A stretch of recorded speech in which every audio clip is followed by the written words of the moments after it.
അക്ഷയ, ഈ 24,000 ഭൂരിപക്ഷം അത് യു ആർ പ്രദീപ് മത്സരിച്ചപ്പോൾ 10,000-ലേക്ക് ചുരുങ്ങി. അതിനുശേഷം വീണ്ടും കെ രാധാകൃഷ്ണൻ വന്നപ്പോൾ 40,000-ലേക്ക് വർദ്ധിക്കുകയും ചെയ്തൊരു സാഹചര്യമുണ്ട്.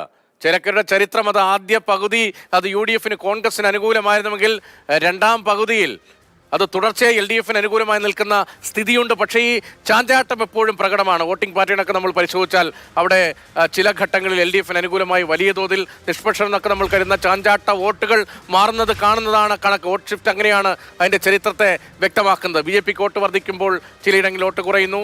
അതേസമയം എൽ ഡി എഫിന് ഭൂരിപക്ഷം വർദ്ധിക്കുമ്പോൾ വോട്ട് കുറയുന്നു. യു ഡി എഫിന് ഇപ്പോൾ ടി എ തുളസിയൊക്കെ മത്സരിച്ചപ്പോൾ അല്പം കൂടി വോട്ട് വർദ്ധിപ്പിക്കാനായതിൻ്റെ ചരിത്രം. അപ്പോൾ എവിടേക്ക് വേണമെങ്കിലും മറിയാൻ കഴിയുന്നൊരു മണ്ഡലമാണ് ചേലക്കര എന്ന കാര്യത്തിൽ തർക്കമില്ല. പക്ഷേ അത്രത്തോളം ഒരു വികാരം എൽ ഡി എഫിനെതിരെ അവിടെ പ്രകടമാകുന്നുണ്ടോ? യു ഡി എഫ് വിജയിച്ചേക്കുമെന്ന യു ഡി എഫിൻ്റെ ആത്മവിശ്വാസത്തിന് അടിസ്ഥാനമുണ്ടോ? ഏതെങ്കിലും തരത്തിൽ ആളുകളുടെ പ്രതികരണങ്ങളിലേക്ക് പോകാൻ കഴിയുമോ? രതീഷ് പറഞ്ഞതുപോലെ തന്നെ എങ്ങോട്ടേക്കും ചായാനുള്ളൊരു സാധ്യത അല്ലെങ്കിൽ ആ തരത്തിൽ വോട്ടുകൾ രേഖപ്പെടുത്തുന്നുണ്ടായിരുന്നു സ്വാഭാവികമായിട്ടും ചേലക്കര മണ്ഡലത്തിൽ എന്നതിൽ സംശയമില്ല. പക്ഷെ 96 തൊട്ട് ഇങ്ങോട്ട് നമ്മൾ നോക്കുകയാണെങ്കിൽ ഒരു തവണ 2016 യു ആർ പ്രദീപ് അദ്ദേഹം മത്സരിക്കുന്നത്. അപ്പോൾ രതീഷ് പറഞ്ഞതുപോലെ തന്നെ കെ രാധാകൃഷ്ണൻ എപ്പോഴും ഈ ഒരു മണ്ഡലത്തിന്റെ പ്രത്യേകത, രതീഷ് ഈ നേരത്തെ പറഞ്ഞ ഭൂരിപക്ഷങ്ങളൊക്കെ എടുത്തൊന്ന് താരതമ്യപ്പെടുത്തി നോക്കിയാൽ മതി. ആദ്യം എൽ ഡി എഫും യു ഡി എഫും തമ്മിൽ ഒരു 10% വോട്ടിന്റെ ഒരു വ്യത്യാസമാണ് ഉണ്ടാവുക. അതുപോലെ തന്നെയാണ് ഈ ബി ജെ പിയും യു ഡി എഫും തമ്മിലുള്ള വോട്ടിന്റെ വ്യത്യാസം എന്ന് പറയുന്നത്. ഈ 10% എപ്പോഴും എല്ലാ തവണയും നിലനിർത്തുന്നുണ്ട് ഈ മണ്ഡലം എന്നുള്ളത് മറ്റൊരു പ്രധാനപ്പെട്ട കാര്യമാണ്. എന്തായാലും രതീഷ് പ്രതികരണം ചോദിച്ചു. അപ്പോൾ 2 ചേട്ടന്മാരുടെ ഉണ്ട്, നമുക്ക് അവരോട് തന്നെ ചോദിച്ചങ്ങ് തുടങ്ങാം. ചേട്ടാ, കൊട്ടിക്കലാശാണ്, ആര് കൊണ്ടുപോകും ചേലക്കര? പ്രദീപ് മത്സരിച്ചപ്പോൾ ഭൂരിപക്ഷം കുറച്ച് കുറഞ്ഞു പോയിരുന്നല്ലോ, രാധേട്ടന്റെ ഭൂരിപക്ഷം ഉണ്ടായില്ലല്ലോ എന്നാണ് അവിടുന്ന് ആങ്കർ ചോദിക്കുന്നത്. അതൊന്നും വിഷയമല്ല. കാരണം യു ആർ പ്രദീപ് 5 വർഷം ഇവിടെ ഉണ്ടായിരുന്നതാണ്. ആള് കൊണ്ടുവന്ന വികസനം അതിനെ വലിയ നേട്ടം. അതുകൊണ്ട് ജയിച്ചിരിക്കും. യു ഡി എഫ് പക്ഷെ ഭയങ്കരമായിട്ട് ഇവിടെ കുറെ ഈ രമ്യ ഹരിദാസ് 5 വർഷം എം ബി എ നിന്നതാണ്. ഒരു നേരമുള്ള പോലും ഇവിടെ കൊണ്ടിരുന്നിട്ടില്ല. ഒന്നും ചെയ്തില്ലല്ലോ. പാട്ടും പണി രമ്യ ഹരിദാസ് ഒന്നും ചെയ്തില്ല. ഒന്നും ചെയ്തില്ലേ? ഒന്നും ചെയ്തില്ല. ഹരിദാസ് ഒരു വികസനം കാണിച്ചു തന്നാൽ 10 വികസനം യു ആർ പ്രദീപ് നൽകി ഞാൻ കാണിച്ചു തരാം. അപ്പൊ വികസനത്തിനായിരിക്കും ഇവിടുത്തെ അതാണ് വോട്ട്. എത്രയായിരിക്കും ഭൂരിപക്ഷം? അത് പറയാൻ പറ്റില്ലല്ലോ. ഒരു വോട്ട് ജയിച്ചാലും ജയിച്ചത് തന്നെ. അങ്ങനെയാണോ? ഒരു വോട്ട് ജയിച്ചാലും ജയിച്ചു രതീഷാണ്. ഭൂരിപക്ഷം ഒന്നല്ല, ജയിച്ചിരിക്കും പ്രദീപ് എന്നുള്ളതാണ് ഇവർ പറയുന്നത്. ചേട്ടന്റെ ഭൂരിപക്ഷം ഉണ്ടോ? എന്തെങ്കിലും എത്രയായിരിക്കും? എത്രയും നമുക്ക് പറയാനൊക്കെയല്ല. അതായത് ലോക്സഭയിലും ഉണ്ടായിട്ടുള്ള, അതായത് നിയമസഭയിൽ ഉണ്ടായ ഭൂരിപക്ഷം ലോക്സഭ തെരഞ്ഞെടുപ്പ് നടന്നപ്പോൾ ഇല്ല. 39 5,000 ചുരുങ്ങിയിരുന്നു. എങ്കിലും മാറ്റം ഉണ്ടാവുമല്ലോ.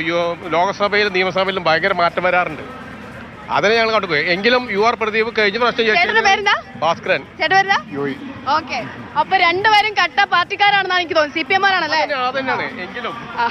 കട്ട പാർട്ടിക്കാരാണ്. അപ്പൊ അവര് പറയുന്ന ഒരു വോട്ടിന് യു ആർ പ്രദീപ് ജയിക്കുമെന്നുള്ള പ്രതീക്ഷയാണ് അവർ പങ്കുവയ്ക്കുന്നത്. പ്രത്യേകിച്ച് അവർ പറയുന്നത് മറ്റൊരു പ്രധാനപ്പെട്ട കാര്യമുണ്ട്. നമ്മൾ ഒരിക്കലും ലോക്സഭ നിയമസഭാ തെരഞ്ഞെടുപ്പുകളെ താരതമ്യം ചെയ്യേണ്ട ഒരാവശ്യവുമില്ല.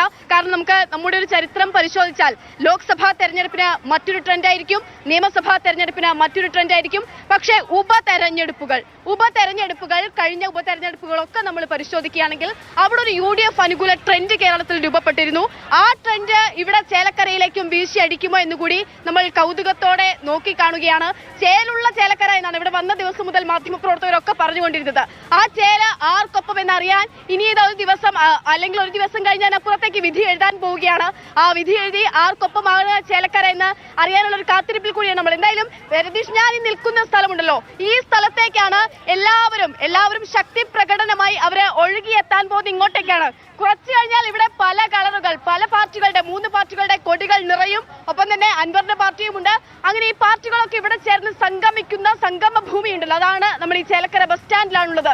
ഇവിടേക്കാണ് ആളുകളൊക്കെയും ഇനി എത്താൻ പോകുന്നത്. അപ്പോൾ ഏറ്റവും കളറായി ഇത്രയും ദിവസം നമ്മൾ കണ്ട പ്രചാരണത്തിൽ ഏറ്റവും ശക്തിയുള്ള, ഏറ്റവും കളറുള്ള, അവരുടെ ശക്തി കാണിക്കുന്ന തരത്തിലുള്ളൊരു പ്രചാരണം, കൊട്ടിക്കലാശമാണ് ഇനി ഇവിടെ നടക്കാൻ പോകുന്നത്. നേരത്തെയൊക്കെ സ്ഥാനാർത്ഥികൾ അവസാനവട്ട വോട്ട് ഉറപ്പിക്കാനുള്ള തിരക്കിൽ കൂടിയാണ് സ്ഥാനാർത്ഥികളുള്ളത്. നമ്മൾ അവരോടൊക്കെ സംസാരിച്ചപ്പോഴൊക്കെ അങ്ങനെയാണ് മനസ്സിലാകുന്നത്. അപ്പോൾ ആ വോട്ടൊക്കെ ഉറപ്പിച്ചുകൊണ്ട് ഇങ്ങോട്ടേക്കാണ് അവര് എത്താൻ പോകുന്നത്. ആ സ്ഥലത്താണുള്ളത്. നമുക്ക് കൂടുതൽ പ്രതികരണങ്ങളിലേക്കൊക്കെ പോകാമെന്ന് തന്നെ പ്രതീക്ഷിക്കുകയാണ്.